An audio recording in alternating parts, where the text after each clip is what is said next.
이제 이게 시사특공대. 그래서인지 이제 성적과 관계없이 일단은 모든 태극 마크를 걸고 피땀 눈물을 흘리며 출전한 모든 선수들과 지도자들에게는 300만 원의 경력금이 지급이 됩니다. 전원. 네. 전원. 참가 포상금이라고 할 수 있는데요. 네, 선수 플러스 이제 코칭 스텝이라고 불리는 분들까지 다. 네, 맞습니다. 그리고 이제부터가 알짜배기입니다. 네. 이 노력의 보람과 의미는 성적순이 아니지만 네. 포상금은 철저히 성적순입니다. 문체부가 주는 포상금이 있는데요. 이건 메달 색깔에 따라서 다릅니다. 네. 개인전 선수 기준으로 금메달은 6,300만 원, 허허. 은메달은 3,500만 원, 동메달은 2,500만 원이 주어지고요. 네. 단체전에서 금메달을 딴 선수들은 이 개인전 선수들이 받는 금액의 75%가 주어집니다. 네. 그래서 금메달을 만약에 단체전 선수들이 따게 되면 개인전 선수가 받게 될 6,300만 원의 75%인 4,725만 원을 수령을 하게 되는 건데요. 그 선수들이 길러내느라 또 고생한 코치와 감독들도 이 메달 배출 여하에 따라서 포상금이 지급되는데요. 네. 만약에 지도 선수가 금메달을 따게 되면 감독에게는 8천만 원의 포상금이 주어집니다. 자, 제가 포상금 얘기를 했는데 듣다가 보면 우리 특공대원들은 뭐 가치관에 따라서 별로네 생각보다라는 분들도 있고 많이 받는구나라는 분들도 있을 텐데 요 다음 얘기까지 들어보고 우리가 가늠을 해봅시다. 이 연금이라는 게 붙어 나오잖아요. 네, 맞습니다. 이 포상금과 별도로 이거는 국민체육진흥공단에서 지급하는 건데요. 아까 문체부였고요. 예, 맞습니다. 올림픽을 비롯해서 이제 국가의 위상을 높일 수 있는 여러 세계 선수권 대회라든가 아시안 게임이라든가 이런 경기에 출전해서 좋은 성적을 거두게 되면 순위와 메달에 따라서 이 연금 점수라는 게 매겨지게 됩니다. 네. 어떻게 생각하시면 되냐면 아파트 청약 자격 정도로 생각을 하시면 되는데요. 이 점수들을 합산해서 20점 이상이면 이 연금을 수령할 수 있는 자격을 얻게 됩니다. 오케이.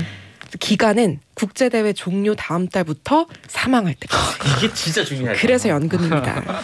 이 우리 국민연금 같은 거 한 70 돼야 받는 거거든요. 60 넘어서. 그렇죠. 이거는 20대 때부터 세상을 떠난 날까지 계속 나온다는 거. 그렇습니다. 그래서 금메달 같은 경우는 100만 원, 은메달은 75만 원, 동메달은 52만 5천 원을 매달 적립식 펀드처럼 지급을 하게 되는데요. 다만 이제 메달을 여러 개 따도 매월 주는 금액의 최대 상한은 100만 원으로 정해져 있어요. 그럼 이번에 3관왕을 해도 똑같이 100만 원 받는군요. 예, 그 대신 그 메달을 여러 개 딴 경우에는 이 점수들이 또 누적이 될 거 아닙니까? 네. 그래서 나머지 초과된 점수들은 일시금으로 지급을 하게 됩니다. 성적이 좋고 볼 일입니다. 네. 그래서 연금 점수가 인정되는 대회 중에서 유일하게 올림픽만 메달권 외에도 6위까지 점수를 적립을 할 수가 있는데요. 네.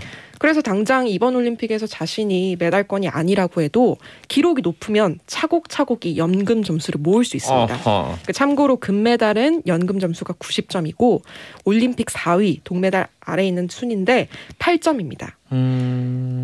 그렇다고 해서 메달을 못 딴 선수들이 이 참가비 300만 원만 받고 돌아가는 건 아닙니다. 네. 종목별로 협회가 있고요. 이 협회에서 보너스 그 포상금을 또 따로 받을 수가 있는데 예를 들자면 이번 대회에서 4위라는 그 눈물 쏟게 만든 여자 배구의 경우에는 메달은 못 땄지만 협회와 연맹이 2억씩 총 4억 원을 지급하기로 했습니다. 이건 양궁이나 탁구, 골프도 마찬가지입니다.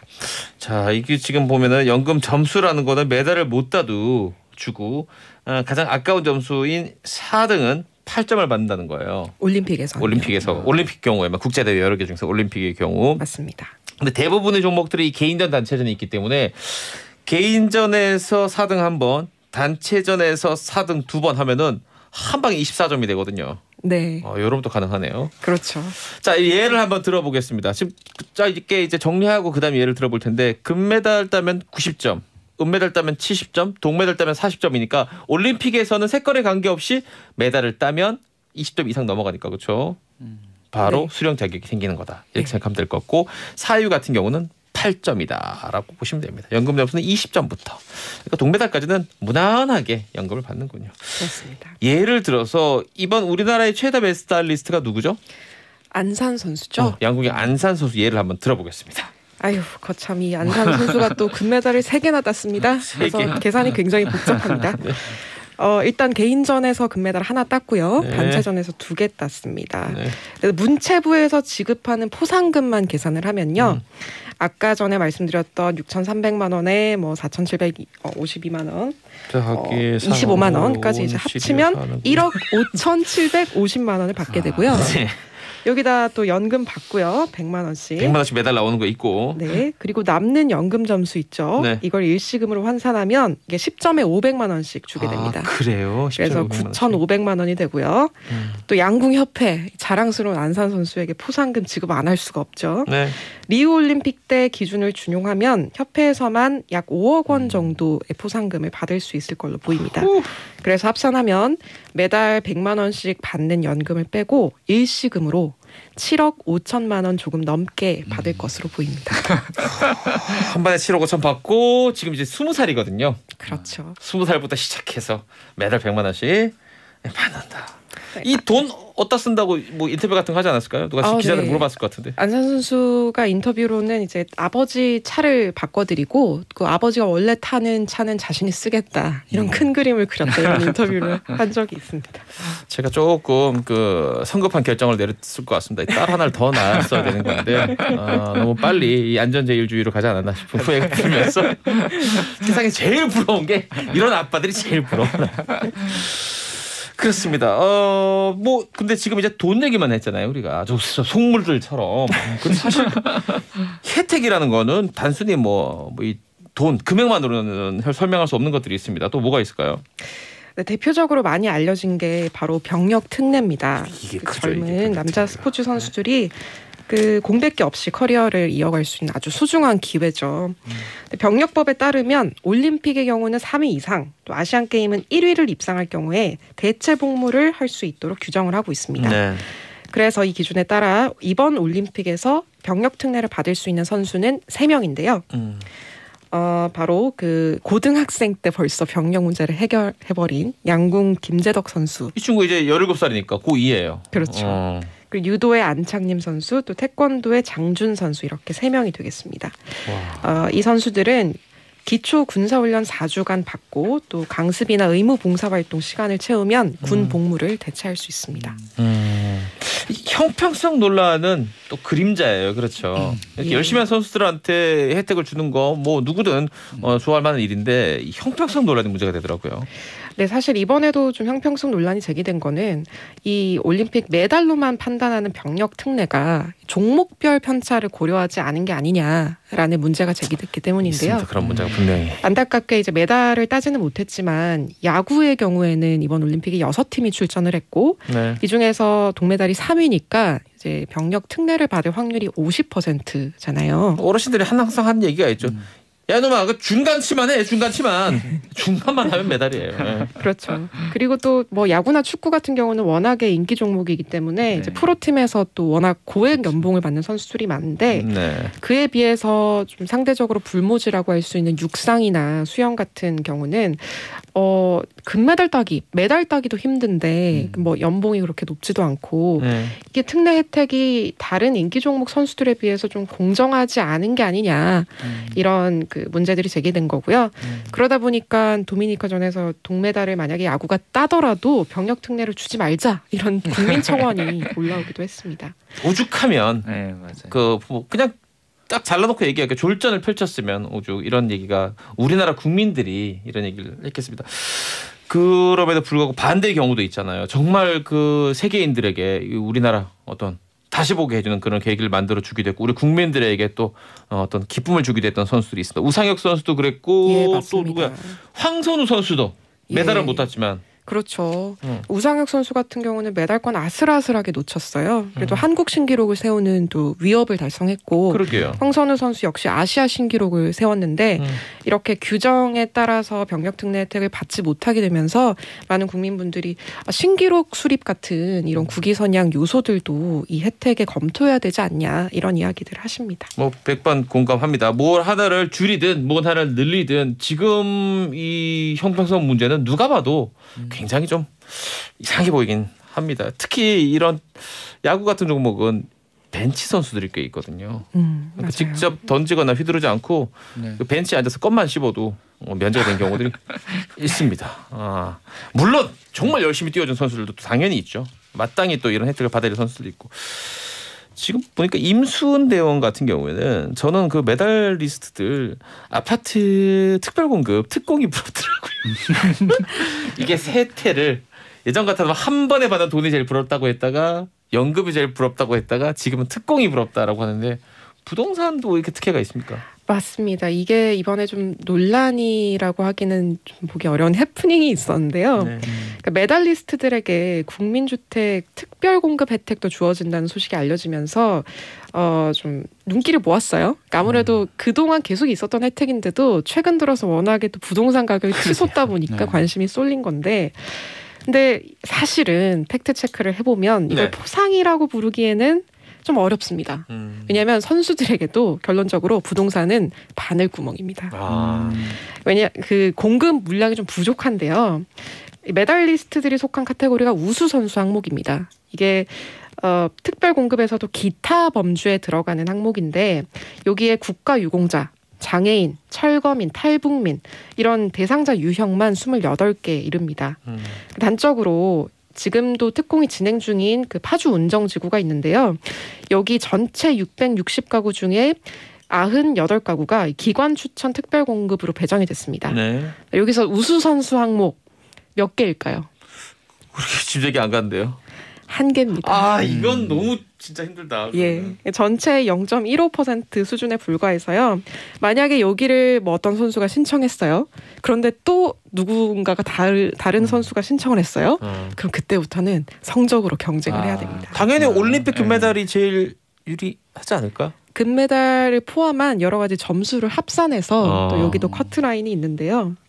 또 뭐 지난달에 세종에서 특별 공급한 단지도 전체 1,350가구 중에 우수 선수용 공급 물량은 단 하나에 불과했습니다. 그래, 이 정도면 뭐 네. 올림픽 챔피언도 부동산 특별 공급은 뚫기가 힘듭니다.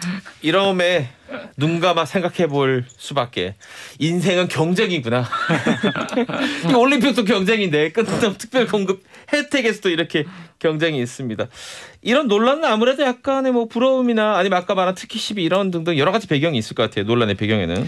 예, 그렇죠. 사실 이런 논란은 사실 뭐 올림픽을 비롯해 태극마크를 달고 뛰는 선수들의 그런 세계 경기 정체성에 대한 논쟁일 수 있어요. 그러니까 국제 경기 본질이 무엇이냐는 논쟁과도 연결이 될 수 있는데요. 사실 올림픽에서 이렇게 좋은 성적 거둔 선수들 스타가 되잖아요. 네. 정부에서 국위 선양 대가로 이렇게 주는 여러 가지 포상 외에도 광고나 방송, 뭐 각종 행사 등으로 몸값을 올릴 수 있는 요소들이 무한합니다. 그리고 또 뭐 프로리그 뛰는 선수들 같은 경우는 연봉 협상에서도 굉장히 중요한 협상 카드가 될 수 있죠. 그래서 이 선수들이 올린 성적을 개인의 어떤 자아실현 또 개인 역량 발휘 측면에서 볼 것이냐 아니면 뭐 국격을 드높인 애국 활동으로 볼 것이냐의 논쟁은 충분히 가능하다고 보고요. 다만 그 좀 재밌는 게 최근에 또 포브스에서 기사를 낸 게 국제 기준으로 봤을 때 이 금메달을 딴 선수들에게 포상금을 가장 많이 준 나라가 어딘지 이런 순서를 한번 조사를 해봤더라고요. 어디예요? 근데 상위권 국가들이 모두 재밌게도 아시아 국가들이었어요. 금메달리스트에게 가장 많은 포상금을 주는 나라가 싱가포르가 1위였는데요. 우리 돈으로 치면 8억 5천만 원 포상금을 줍니다. 금메달 따면 8억 받는다고요? 예, 맞습니다. 그 다음으로 대만, 홍콩, 인도네시아, 방글라데시 순인데요. 10위권 안에 있는 나라 중에 이탈리아, 헝가리, 또 약간 동유럽과 걸쳐져 있는 카자흐스탄 빼고는 모두 아시아 국가입니다. 미국 같은 경우는 이제 금메달리스트한테 우리는 6,300만 원 주잖아요. 네. 우리보다 적은 4,300만 원 정도를 지급합니다. 그래서 이런 걸 보면 이제 문화권에 따라서 국가 위상을 제고하는데 스포츠 경기의 가치를 얼마나 평가하고 있는지 그리고 또 이런 올림픽의 민족주의에 대한 그 생각차를 확인할 수 있는 부분이 아닌가. 나라마다 좀 다르네요. 2848 문자가 조금 굉장히 어떤 비장합니다. 2848 그런데 이거 포상금 떼나요? 포상금에 세금을 떼나요? 물어봤는데 이런 거 물어보면 속물인가라고 했는데 맞습니다. 속물이에요. 자, 짧게 이거 반기웅 기자님께서 낭낭한 목소리로 정리해 주세요. 네, 국가가 제공하는 포상금 연금은 세법상 비과세 항목 지정입니다. 그래서 세금 안 내고요. 협회, 연맹 등 기업, 개인이 지급하는 포상금은 과세 대상. 여기서는 이제 세금이 붙습니다. 아까 문체부에서 주는 돈은 세금을 안 떼도 되고, 그다음 무슨 협회, 양궁협회, 승마협회 이런 데서 주는 거는 세금을 뗀다 이렇게 생각하시면 되겠네요.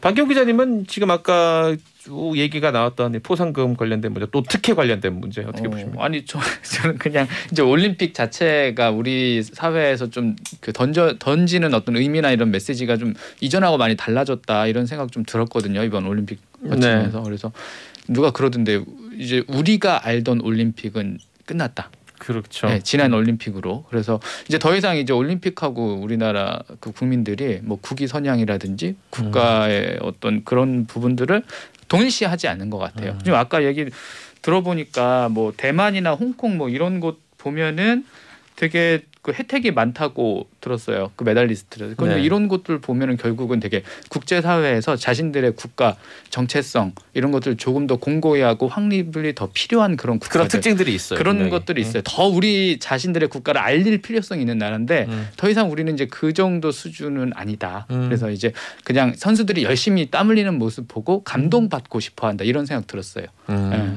그리고 또 이제 우리 점점 기업에서도 스포츠 스타들을 많이 또 중용하는 분위기라서 사실 뭐 양궁 선수다 이러면 광고 찍는다고 생각해봐요. 활을 쐈어.